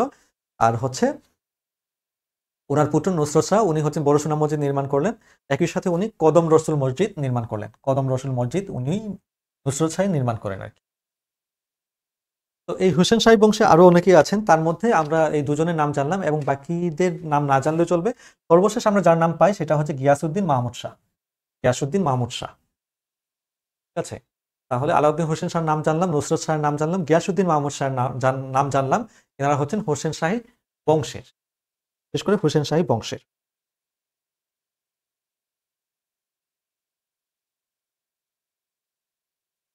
আচ্ছা, এরপর আমরা আসি। এরপর হচ্ছে আমাদের তুরি বা আফগান শাসন শুরু হয় আর কি। আফগান শাসন যে সময়টা হচ্ছে আমরা বলছিলাম যে আকবরের কথা, ওইদিকে মুঘল সম্রাট ছিল আকবর। আকবর কিন্তু বাংলা খুব একটা করতে পারেন নাই, মানে খুব একটা দখল করতে পারেন নাই, কারণ এই জায়গায় ছিল হচ্ছে বারো ভূঁইয়াদের রাজত্ব। ঠিক আছে, হোসেন শাহের পরে বারো ভূঁইয়াদের, হোসেন শাহী বংশ আর কি, হোসেন শাহী বংশের পরে হচ্ছে এই জায়গায় ছিল হচ্ছে বারো ভূঁইয়াদের রাজত্ব। কিভাবে বারো ভূঁইয়ারা হচ্ছে শুরু করলেন তাদের রাজত্ব, সেটা হচ্ছে আকবরের ইয়ে আকবরের ঠিক আগে হুমায়ুন, হুমায়ুন যখন ছিলেন, হুমায়ুন এর একজন বিশিষ্ট সেনাপতি শের খান, শের খান বা শেরশাহ আর কি, মানে শের খান হচ্ছেন এই, আমরা ঠিক এর আগের মুহূর্তে বলছিলাম যে এই বংশ শেষ করলো। তো বাংলায় তখন ছিলেন হচ্ছেন সুলতান মাহমুদ শাহ। সুলতান মাহমুদ শাহকে হচ্ছেন শেরশাহ পরাজিত করেন। উনি যদিও হচ্ছে বাংলার দায়িত্ব দিয়েছিলেন, তাকে হুমায়ুন হচ্ছে বাংলার দায়িত্ব দিয়েছিলেন, কিন্তু শের খান মানে এই জায়গার যিনি হচ্ছেন সুলতান মাহমুদ শাহ ছিলেন, ইনাকে পরাজিত করলেন। তো হুমায়ুন যার পরিণতিতে হচ্ছেন রেগে যান এবং তিনি বাংলায় আসেন। এসে হচ্ছে শের খানকে একটু হচ্ছে গোলাবাজি করলেন আর কি। গোলাবাজি করলেন বলতে হচ্ছে ইনাকে একটু মানে ভয় দেখালেন। ভয় দেখানোর ফলে হচ্ছে শের খান মানে পালান আর কি, এই জায়গা থেকে পালিয়ে যান। এবং আমরা বলছিলাম যে হুমায়ুনের কথা, যিনি হচ্ছেন বাংলাকে জান্নাতাবাদ নাম দিয়েছিলেন। ঠিক প্রথম দিকে যারা ছিলেন ক্লাসে, উনি হচ্ছেন বাংলাকে জান্নাতাবাদ নাম দিয়েছিলেন এবং বেশ কয়েক মাস থাকেন এখানে। থাকার পরে হচ্ছে উনি যখন ফেরত চলে যান, ফেরত চলে যাওয়ার সময় শের খান আবার তাকে আক্রমণ করেন। শের খান আক্রমণ করেন এবং ইনি হুমায়ুনকে এখান থেকে খেদিয়ে হচ্ছে উনি নিজে হচ্ছেন স্বাধীন সুর শাসন বা আফগান শাসন শুরু করেন। তাহলে সুর শাসন এর শুরু করলেন শের খান এবং ইনি নিজের নাম পরিবর্তন করে রাখলেন হচ্ছেন শেরশাহ। শেরশাহ এবং শেরশাহ সুর শাসনের শ্রেষ্ঠ শাসক হিসেবে 1540 থেকে 1545, খুব বেশি মনে রাখার দরকার নেই, জাস্ট মনে রাখেন কোন শতাব্দীতে, ষোড়শ শতাব্দীতে, 1540 থেকে 1545 শতাব্দীতে খ্রিস্টাব্দে হচ্ছে তিনি বাংলা শাসন করেন। এবং এনার একটা গুরুত্বপূর্ণ ব্যবস্থা হচ্ছে পাট্টা ব্যবস্থা আর কি, ভূমি সত্ত্বের দলিল ব্যবস্থা, পাট্টা এবং চুক্তি দলিল, কবুলিয়াত নামটা, কবুলিয়াত, পাট্টা এবং কবুলিয়াত ব্যবস্থা চালু করেন। আচ্ছা, এই দুটোর পাশাপাশি হচ্ছে উনি একটা বিশেষ ব্যবস্থা চালু করেছিলেন। ওই সময় সম্ভবত ঘোড়ারা ডাকতে পারতো না আর কি, যে ঘোড়ার ইয়ে ছিল, ওরা কোনো শব্দ টব্দ করতো না, তো শের শাহ এসে যেটা করলেন, তিনি ঘোড়ার ডাক চালু করলেন। আসলে ফান করতেছিলাম ঘোড়ার ডাক, পোস্টিং সিস্টেম, পোস্ট ব্যবস্থায় হচ্ছে উনি ঘোড়ার মাধ্যমে হচ্ছে যে পোস্টিং সিস্টেমটা, তো এটা হচ্ছে উনি চালু করলেন আর কি, ডাক ব্যবস্থা চালু করলেন। এখন আমরা যেটা বলি যে এই পরিবহন ব্যবস্থা আর কি, যেমন সুন্দরবন কুরিয়ার সার্ভিস, এরকম কুরিয়ার সার্ভিস হচ্ছে উনি এটা চালু করলেন ঘোড়ার মাধ্যমে, ঘোড়ার ডাক। তো এই শের শাহের পর, ওনার মৃত্যুর পর সিংহাসনে অনেকেই বসেন, যেমন হচ্ছেন তার কনিষ্ঠ পুত্র জালাল খাঁর কথা দেখতে পাই, ইসলাম শাহের কথা দেখতে পাই, ইনারা রাজত্ব করেন বেশ কয়েক বছর। জালাল খাঁ রাজত্ব করেন শের শাহের মৃত্যুর পরে। তারপরে হচ্ছে এক বছরে কয়েকজন শাসন করেন, মোহাম্মদ শাহ আদিল, ইব্রাহিম খাঁ ইত্যাদি। ইনাদের নাম খুব একটা ইম্পর্টেন্ট না, হ্যাঁ। আমরা যেটা মনে রাখবো সেটা হচ্ছে শের শাহ, শের শাহের সময়কালটা, কি চালু করেছিলেন ইত্যাদি। আর শের শাহের পরবর্তীতে তার পুত্রকে সিংহাসনে বসেন, জালাল খাঁ, জালাল খাঁ সিংহাসনে বসেন, এইটুকু। তো এর পরবর্তীতে আমরা যেটা দেখতে পাই,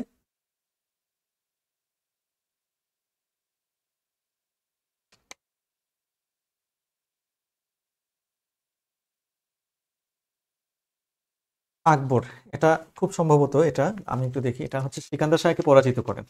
হ্যাঁ, ইনি এসে সিকান্দার শাহকে পরাজিত করেন আকবর।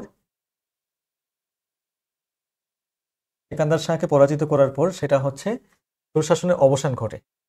সুশাসনের অবসান ঘটার পরে আহ শেষ হলো আর কি মোটামুটি। আকবর মানে মোটামুটি সুশাসনের অবসান ঘটালেন, এবং অবসান ঘটানোর পরে এর পরবর্তীতে আমরা যেটা দেখতে পাই সেটা হচ্ছে বাংলায়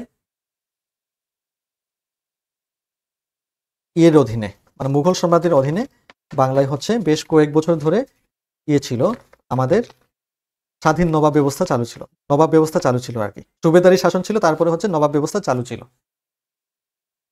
তো আকবরের কথা যখন আমরা বলছিলাম তখন দেখি আকবর, আমরা বলেছি প্রথমত দ্বীন-ই ইলাহি ধর্ম ব্যবস্থা চালু করেছিলেন। ওনার সময় হচ্ছে পহেলা বৈশাখ চালু হয়েছিল। পহেলা বৈশাখের সময় উনি কেন পহেলা বৈশাখ চালু করেন, তৎকালীন যে জমিদারি সিস্টেম ছিল, জমিদারিতে হচ্ছে অনেকের অনেক বাকি টাকা থাকতো, পাওনা টাকা থাকতো আর কি। তো এই একটা বিশেষ দিনে হচ্ছে উনি ওই জমিদারদের হচ্ছে মিষ্টিমুখ করাতেন, মিষ্টিমুখ করিয়ে হচ্ছে উনি ওনাদের যে বকেয়া টাকাগুলো সেটা হচ্ছে উনি আদায় করতেন। তো তার বিনিময়ে হচ্ছে মিষ্টিমুখ করানো। এখান থেকে আমাদের পরবর্তীতে আসলো মঙ্গল শোভাযাত্রা, যেটা বর্তমানে বাংলাদেশের একটা ইনট্যাঞ্জিবল কালচারাল হেরিটেজ বলে প্রচলিত। তো এই আকবরের সময় অর্থমন্ত্রী ছিলেন হচ্ছেন টুডরমল, আর সেনাপতি ছিলেন হচ্ছেন মানসিংহ। অর্থমন্ত্রী ছিলেন হচ্ছেন টুডরমল, সেনাপতি হলেন মানসিংহ। এটা একটু আমরা মনে রাখবো, অর্থমন্ত্রী টুডরমল, হ্যাঁ, অটো, অটো দিয়ে মনে রাখবো, অটো। আর সেনাপতি হচ্ছে সেমা, অটো সেমা। ঠিক আছে, একটু আমরা গেপ নেই, হ্যাঁ, গেপ নিয়ে হচ্ছে আমরা দেখি, ইতিহাসের মধ্যেই আছি। গেপ নিয়ে আমরা দেখি যে এই সময় মানে বিভিন্ন সময় যারা হচ্ছে বাংলায় আগমন করেছে, এদের নাম, বাংলায় যারা হচ্ছে যেসব পর্যটক আগমন করেছে, আমরা দাগ না দিয়ে দেখি এখানে একটু। হিউয়েন সাং, তার দীক্ষাগুরু ছিলেন শিলভদ্র। এটা হচ্ছে সেই মৌর্য গুপ্ত যুগের কাহিনী আর কি। তারপরে হচ্ছে সোনারগাঁও যখন হচ্ছে আমার রাজধানী হলো, যদি আমরা বলি যে ইয়ের সময়টা আর কি, বিশেষ করে ফখরুদ্দিন মোবারক শাহ থেকে শুরু করে শামসুদ্দিন ইলিয়াস শাহ, এই সময়টা ইলিয়াস শাহী বংশ, এই সময় সোনারগাঁওয়ে আসলেন, ইবনে বতুতা আসলেন। ইবনে বতুতা 1346 সালে ভারত মানে বাংলা ভ্রমণ করেন, সোনারগাঁও ভ্রমণ করেন আর কি। তার বহু আগে হচ্ছে ফাহিন আসছিলেন, মানে নামগুলো একটু দেখি। ইবনে বতুতা অনেক পরে আসেন, ফাহিন হচ্ছেন অনেক আগে আসেন, 401 থেকে 410 খ্রিস্টাব্দে, এবং প্রথম চৈনিক পরিব্রাজক ছিলেন হচ্ছেন ফাহিয়েন।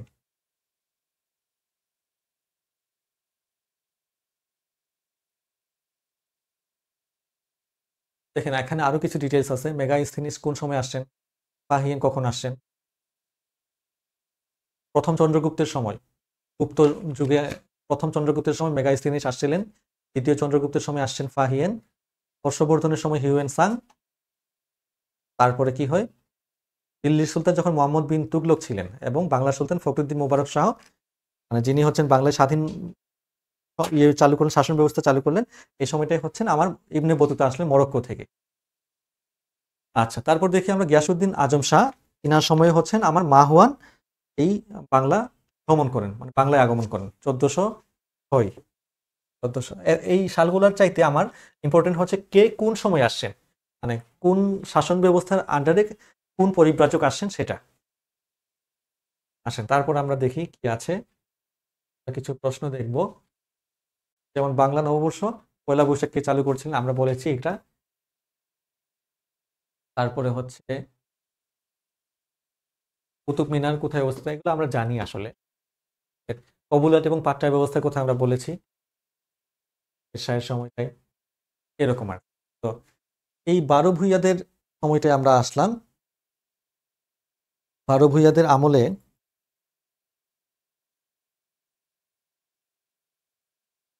আমরা দেখি যে প্রধান নেতা ছিলেন হচ্ছেন ঈশা খান।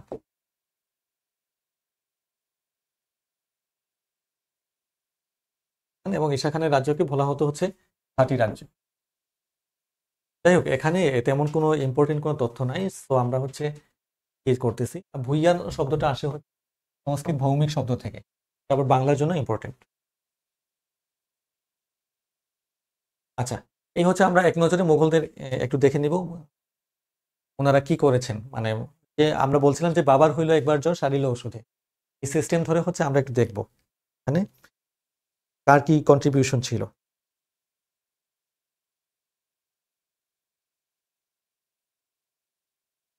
দেখি যে আপনারা এটা এক নজর দেখে নেবেন আর কি, স্লাইড ধরে এক নজর দেখে নেবেন। এবং স্লাইডটা হচ্ছে আমি রিকোয়েস্ট করবো এটা যাতে হচ্ছে ইয়েতে দেওয়া হয়, মানে আমাদের যারা পেইড কোর্স আছে তাদের কাছে যাতে স্লাইডটা দিয়ে দেওয়া হয়, সেটা আমি রিকোয়েস্ট রাখবো সকলের কাছে। বাবর তার একটা আত্মজীবনী, সুজুকি বাবর বা বাবর নামা। তারপর হুমায়ুন নামা, এটা হচ্ছেন গুলবদন বেগম রচনা করেন। দেখেন তারপরে আকবরের সময় ছিলেন মুঘল সাম্রাজ্যের শ্রেষ্ঠ সম্রাট। তো আমরা বলেছি জিজিয়া কর রোহিত করেন, বুলওয়ান্ত দরজা এবং অমৃতসর স্বর্ণ মন্দির নির্মাণ করেন। জাহাঙ্গীরের সময় আগ্রার দুর্গ নির্মিত হয়। শাহজাহানের সময় ময়ূর সিংহাসন নির্মাণ হয়। আমরা জাস্ট একটু রিভিশন দিচ্ছি আর কি, আমরা যা বলেছি। জাহাঙ্গীরের সময় আগ্রার দুর্গ, শাহজাহানের সময় ময়ূর সিংহাসন, তারপরে লাল কেল্লা, দেওয়ানি আজম, দেওয়ানি খাস ইত্যাদি। আওরঙ্গজেব হচ্ছে মুঘল সাম্রাজ্যের শেষ সফল শাসক। তৃতীয় শাহ বাহাদুর শাহ উনি রেঙ্গুনে নির্বাসিত হয়েছিলেন। আচ্ছা, এই আর কি। তাও এই আওরঙ্গজেবের সময় আমরা দেখি, আওরঙ্গজেব জাহাঙ্গীরের সময় আমরা বলছিলাম যে ইসলাম খান তিনি হচ্ছেন বাংলার রাজধানী করেন ঢাকাকে, এবং ঢাকার নাম রাখেন জাহাঙ্গীরনগর, যেহেতু এটা সম্রাট জাহাঙ্গীরের সময় হচ্ছেন ইনি ছিলেন বাংলায়। তো পরবর্তীতে আমরা আওরঙ্গজেবের সময় দেখি যে শায়েস্তা খানের শাসন আমল ছিল, তখন টাকায় কিন্তু 8 মণ চাল পাওয়া যেত। এটা আসলে ভালো না খারাপ? স্যার মানসুর আহমদ ম্যাডাম কেমন আছেন? মানসুর আহমদ হচ্ছেন আমাদের কলিগ, সহকর্মী আর কি, আমার বন্ধু। আচ্ছা, যাই হোক, শায়েস্তা খানের সময় হচ্ছে টাকায় 8 মণ চাল পাওয়া যেত। এটা হচ্ছে কখন? আওরঙ্গজেবের সময়।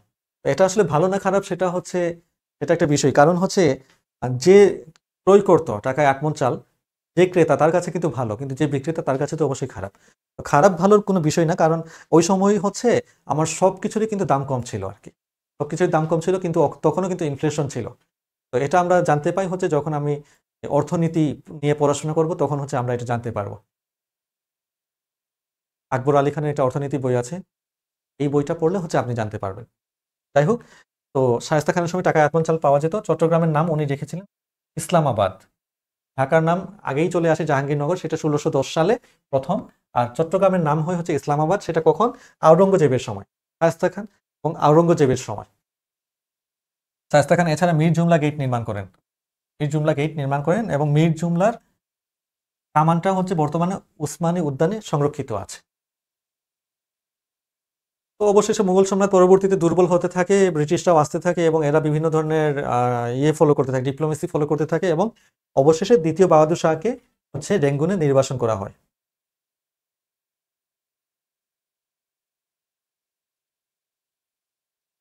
আচ্ছা, একই কথা আমরা বারবার কেন রিপিট করছি, তার কারণ হচ্ছে বিষয়গুলো ইম্পর্টেন্ট আমাদের জন্য। সুবেদার ইসলাম খান ঢাকার নাম পরিবর্তন করেন। তারপরে সুবেদারি শাসনের কথা বলছি, যারা হচ্ছে মুঘলদের আন্ডারে ছিলেন।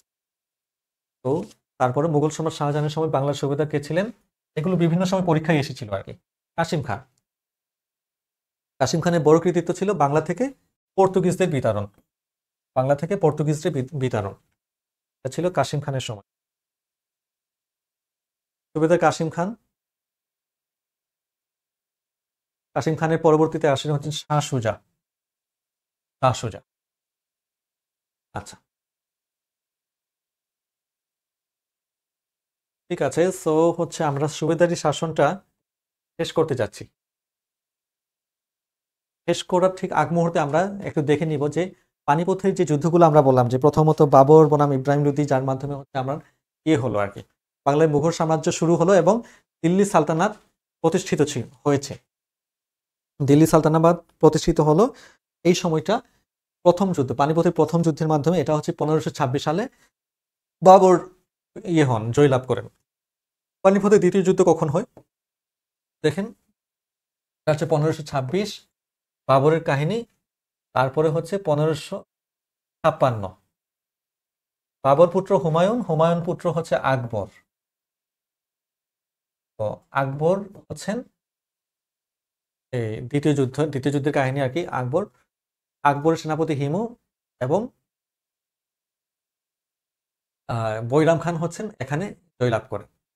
তার পরবর্তীতে যেটা হয় যে তৃতীয় যুদ্ধে 1761 সালে এটা হচ্ছে আহমদ শাহ আবদালি বনাম মারাঠাদের মাধ্যমে। এটা হচ্ছে 1761 সালে এখানে ভারতবর্ষে মুসলিম সাম্রাজ্যের বিস্তার ঘটে। তো যিনি বলছিলেন, সম্ভবত সুলতানা বলছিলেন যে পানিপথ হচ্ছে যমুনা নদীর তীরে। এটা ঠিকই আছে, একেবারেই ঠিক।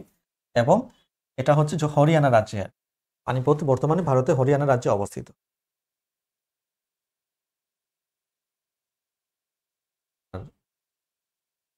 ঠিক আছে, তো আমরা একটু এমসিকিউ দেখি আমরা এই সময়।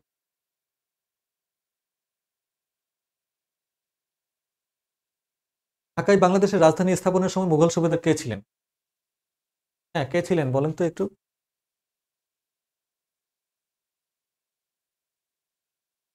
ইসলাম খান, যেটা আমরা আলোচনা করেছি।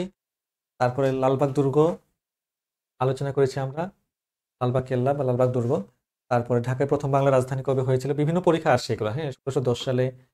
তারপরে জান্নাতাবাদ নাম কে দেন, আর হুমায়ুন, মুঘল সাম্রাজ্যের প্রতিষ্ঠাতা কে ছিলেন, বাবর, এগুলোই আসলে পরীক্ষায় আসে। তো আমরা আজকে, যেহেতু সময়টাও একেবারে শেষের দিকে, আমরা যারা আছি তারা হচ্ছে অবশ্যই আমরা নিশ্চয়ই জেনেছি যে আমরা আজকে মুসলিম শাসন প্লাস হচ্ছে ব্রিটিশ শাসন, এই দুটো নিয়ে আলোচনা করব।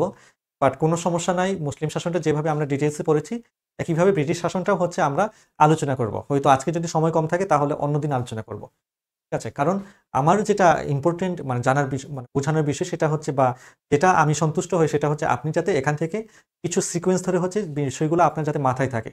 যদি হচ্ছে আপনার মাথায় থাকে, আপনি হচ্ছে পরীক্ষায় অন্তত সিকোয়েন্স ধরে হলেও এটার পর এটা হলো, এটার পর এটা হলো ধরে হচ্ছে আপনি পরীক্ষায় অন্তত সঠিক উত্তরটা দিতে পারেন।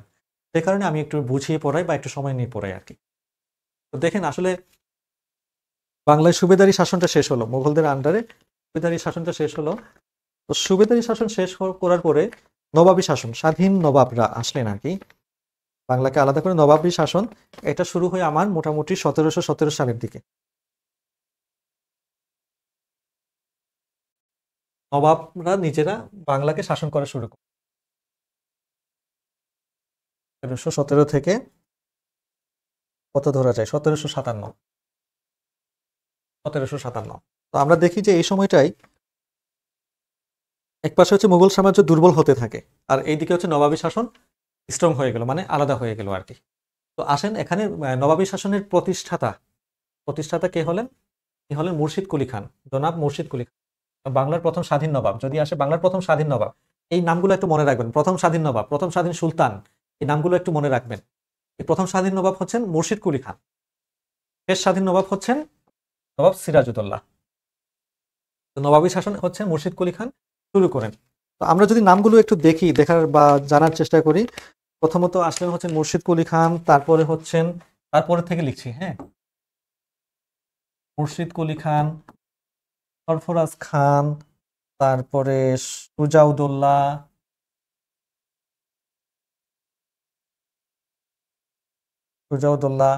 নবাব আলীবর্দী খাঁ, তারপরে হচ্ছে সর্বশেষ সিরাজউদ্দৌলা। এই আর কি। মুর্শিদ কুলি খান, সরফরাজ খান, সুজাউদ্দৌলা, আলীবর্দী খাঁ, সিরাজউদ্দৌলা ইত্যাদি। আমার স্ক্রিনটা কেন আচ্ছা। তো এর মধ্যে আমরা তেমন উল্লেখযোগ্য কিছু পাই না। যেটা পাই হচ্ছে নবাবী শাসনের প্রতিষ্ঠাতা হলেন মুর্শিদ কুলি খাঁ, এবং মুর্শিদ কুলি প্রবর্তিত যে রাজস্ব ব্যবস্থা ছিল সেটার নাম হচ্ছেন আল জামিনী। এটা হচ্ছে একটা রাজস্ব ব্যবস্থা বা রেভিনিউ সিস্টেম। আল জামিনী এটা হচ্ছেন উনি মুর্শিদ কুলি খাঁ এটা চালু করেছিলেন। এবং সর্বশেষে যিনি আসলেন নবাব সিরাজউদ্দৌলা এসে উনি বেশি দিন শাসন করতে পারেন নাই, 1756 থেকে 1757। মানে সিরাজউদ্দৌলা ক্ষমতায় বসলেন এবং এপাশে হচ্ছে ষড়যন্ত্র শুরু হয়ে গেল। যাই হোক, তো সিরাজউদ্দৌলার সময় হচ্ছেন ওনার যারা সেনাপতি ছিলেন, কিছু বিশ্বস্ত লোক ব্যতীত ওনার আশেপাশে যারা ছিলেন, মানে খুব কম মানুষই হচ্ছে অবিশ্বস্ত বা বিশ্বাসঘাতক ছিল, যাদের হাত ধরে ব্রিটিশরা হচ্ছেন ইয়ে করেন আর কি, ক্ষমতা নিয়ে নেয় আর কি, ওরা গ্রহণ করে। এবং এই সময়টা একটা মজার বিষয় দিয়ে শেষ করি, সেটা হচ্ছে ব্রিটিশ ইস্ট ইন্ডিয়া কোম্পানি যারা হচ্ছে সিরাজউদ্দৌলা এগেনস্টে লাগলো, কিন্তু সিরাজউদ্দৌলাকে কিন্তু সাহায্য করেছিল এরা, ফরাসি ইস্ট ইন্ডিয়া কোম্পানি। খুব মজার বিষয় যে ব্রিটিশ ইস্ট ইন্ডিয়া কোম্পানি সিরাজউদ্দৌলার এগেনস্টে, কিন্তু ফ্রেঞ্চ ইস্ট ইন্ডিয়া কোম্পানি এরা হচ্ছে সিরাজউদ্দৌলার পক্ষে ছিল। তো পক্ষের থেকেও শেষ পর্যন্ত লাভ হয় নাই, কারণ হচ্ছে মীর জাফর যে ষড়যন্ত্র করলেন এবং মীর জাফর যেভাবে ভীতু ছিলেন, মানে মীর জাফর কিন্তু আসলে ভীতু ব্যক্তি ছিলেন, কিন্তু উনি একটু ইয়ে ছিলেন, নেগেটিভ মেন্টালিটি, এবং ব্রিটিশদের সাথে আঘাত করে হচ্ছে সিরাজউদ্দৌলাকে ক্ষমতা থেকে সরান। এবং সিরাজউদ্দৌলা যখন পালিয়ে যান তখনও কিন্তু আমার এই মীর জাফরের সাথে সিরাজউদ্দৌলার দেখা হয়েছিল। দেখা হওয়ার পরে এই মীর জাফর বললেন যে ঠিক আছে আপনি চলে যান, কিছু তো করার নাই, এইরকম আর কি। কিন্তু মীর জাফরের ছেলে হচ্ছেন মিরন বা ইয়ে আর কি, মিরন। হ্যাঁ, মিরন কিন্তু খুব একটা সুস্থ মেন্টালিটি ছিল না, হয়তো নেশা টেশা করতো এরকম।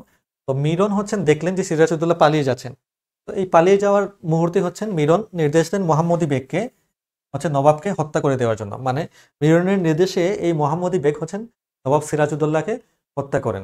কিন্তু মজার বিষয় হচ্ছে এই মোহাম্মদী বেগ কিন্তু এই সিরাজউদ্দৌলার দরবারে বা সিরাজউদ্দৌলার রাজত্বে কিন্তু বড় হয়েছিল আর কি। এই মোহাম্মদী বেগই অবশেষে সিরাজউদ্দৌলার মৃত্যুর কারণ হলেন। অনেকটা, যদিও বাহুবলীর মতো না, কিন্তু ঘটনাটা অনেকটা বাহুবলীর মতোই, মানে সিমিলার না আবার কিছুটাও সিমিলার। যাই হোক, তো মোহাম্মদী বেগ নবাবকে হত্যা করেন এবং বাংলার স্বাধীনতার সূর্য অস্তমিত হয়, মানে নবাবী শাসন ব্যবস্থা শেষ হয় এবং বাংলার স্বাধীনতার সূর্য অস্তমিত হয়। তো এই সিস্টেম ধরেই হচ্ছে আমরা সামনে এগোবো ব্রিটিশ শাসন আমলের দিকে। দেখেন সিরাজউদ্দৌলার পিতার নাম গুলো আমরা আলোচনা করলাম।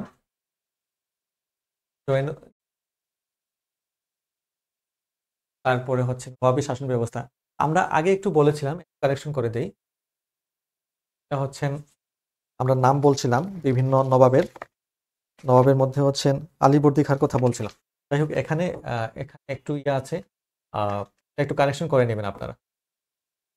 যাই হোক, বাংলার নবাবী শাসন ব্যবস্থা কোন সুবাদারের সময় থেকে শুরু হয় আমরা জানি, কুলি খানের সময়। তারপর অন্ধকূপ হত্যা কাহিনী, এটা হচ্ছে যারা ইয়ে করেছিল ব্রিটিশ শাসন আমলের সাথে, ব্রিটিশদের সাথে হচ্ছে মানে মীর জাফরের নামে ইয়ে করা আর কি, ওই যে সিরাজউদ্দৌলার বা বাংলার মানুষকে হচ্ছে ব্রিটিশদের অধীনে নেওয়া, এই ষড়যন্ত্র ধরে হচ্ছে এটা করা হয় হলওয়েল। এটা হচ্ছে আমাদের ব্রিটিশ শাসন আমল যখন আমরা পড়াবো তখন হচ্ছে এটা নিয়ে আমরা আলোচনা করব, অন্ধকূপ হত্যা কাহিনী। তার পরবর্তীতে বক্সারের যুদ্ধ আসবে, আস্তে আস্তে আসবে ইউরোপীয়দের আগমন নিয়ে আমরা যখন পড়াশোনা করছি।